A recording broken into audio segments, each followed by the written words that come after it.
New at 5:30, the city of Columbus is going after pharmaceutical companies and middlemen known as pharmacy benefit managers. The city claims they artificially inflated insulin prices, costing the city potentially millions of tax dollars.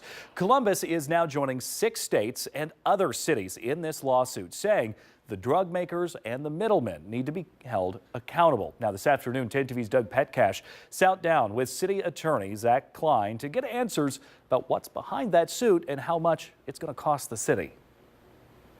Columbus City Attorney Klein says unethical pricing has cost taxpayers millions, and this lawsuit is an effort to get some of that money back. Because the city has spent nearly $26 million on insulin and insulin-related supplies. And so, how much money of that $26 million was fraudulently overinflated? The lawsuit names several big drug companies, including Eli Lilly, Novo Nordisk, and CVS Health, as well as pharmacy benefit managers, the middlemen. And if there are drug pricing middlemen out there that are just jacking up the price of insulin just for the sole purpose of making money, that's not fair. Any way to know how much of that $26 million is actually more than what you should have paid? Well, I think that's what we're going to find out through discovery. Ohio University diabetes researcher Dr. Allie Hughes is also an advocate for lower insulin prices. She has lived with type 1 diabetes for 3 decades. The price has gone up over 1,200% for the same insulin that I was on 30 years ago. She welcomes Columbus's lawsuit. This is fantastic because it's a first step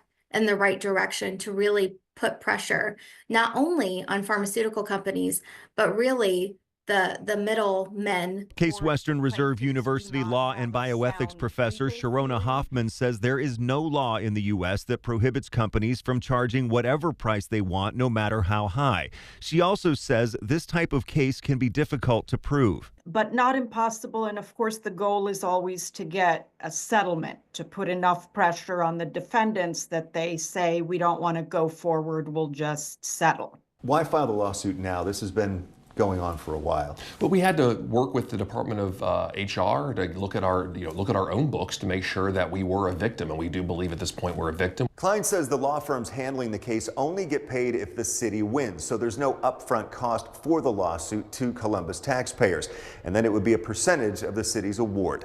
In Columbus, Doug Petcash, 10 TV News.